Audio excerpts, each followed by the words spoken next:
YouTube, welcome back to another Alpha videos. Today, yeah, we're back again with a microphone. So what I want to talk about today is just a very quick video about how I want to improve my YouTube setup. So what we have today is, of course, we have a microphone again for the good sound quality, but to improve the lighting, as you can see, this is like my usual setup. Now this hasn't been, I'm not color correcting this to show you guys like a real life example, which kills me because in reality this I'm just slightly underexposed, and I would usually put a mask around this part, brighten it up sometimes, because as you see the shadow, like the light from my window over there is hitting my face and it's creating like an exact shadow from my nose. What we can do is to evenly light my face, because that's on a YouTube video, that's what you're looking at.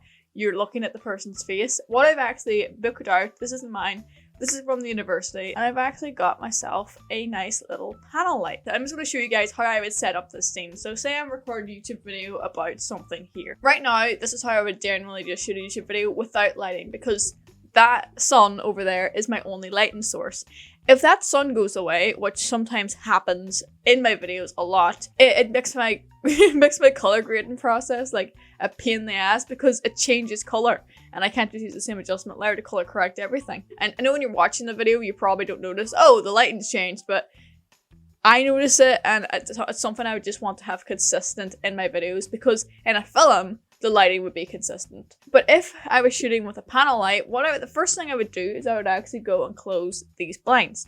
I'll show you what the panel light looks like now without closing the blinds, but I would ideally close the blinds to control how much sun is getting into my scene.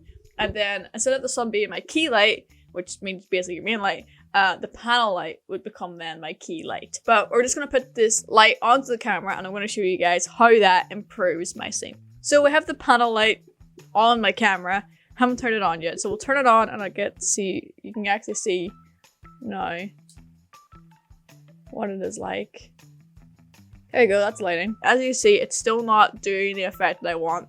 So in order to control that, in order to get rid of this, it's kind of smoothed it out a bit. It's not as harsh, but to fix this, I would actually have to close the blinds. We're just gonna go and close the blinds now and you guys shall see the difference. Okay, so now I've closed the blinds, and as you can see, it's a lot darker in here, and there's not as much, there's no line up. Well, there's a little bit still, but we can just, to combat that, we can just, that's too bright, turn on this light, and we kind of get a lovely looking, cinematic kind of looking YouTube video. Part of the reason for this look is that my f-stop is at 2.8, which makes this background a little bit blurry. Also, to get that cinematic look, if you're shooting film, like if you're filming with a DSLR, you should have your shutter matching your frame rate. And what I mean by that is basically I shoot at 25 frames, which is like the average in my region. People usually shoot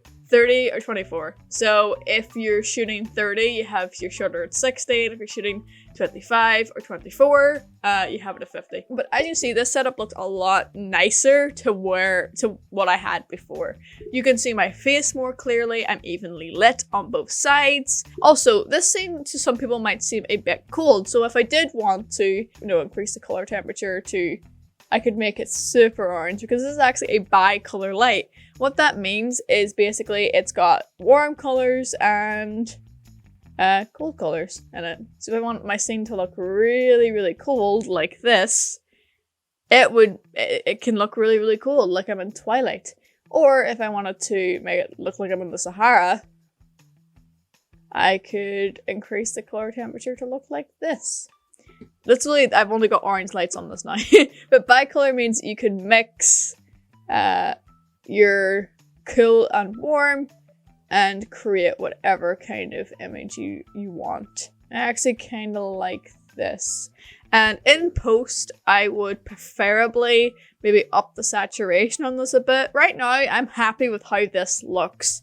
And this is the ideal look that I would want for my YouTube videos, which is good sound quality and a good lighting setup that means that I can be evenly lit, I can control light a lot better, and it's a lot better for shooting at night. You can play around with the panel lights as well, and that's the beauty of them, that they're so versatile that you can kind of you can kind of, you have barn doors, you've got 2 different colors, you can match your color temperature, and you can do whatever you want to make your scene appear the way you want it to look. But yeah, that's gonna be it for me, I think. But thank you guys so much for listening to me rant about lighting. But I probably will be investing in one of these at some point. Don't know when that is gonna be, but for now, anytime I want to film something super cool, I'm gonna book one of these bad boys out.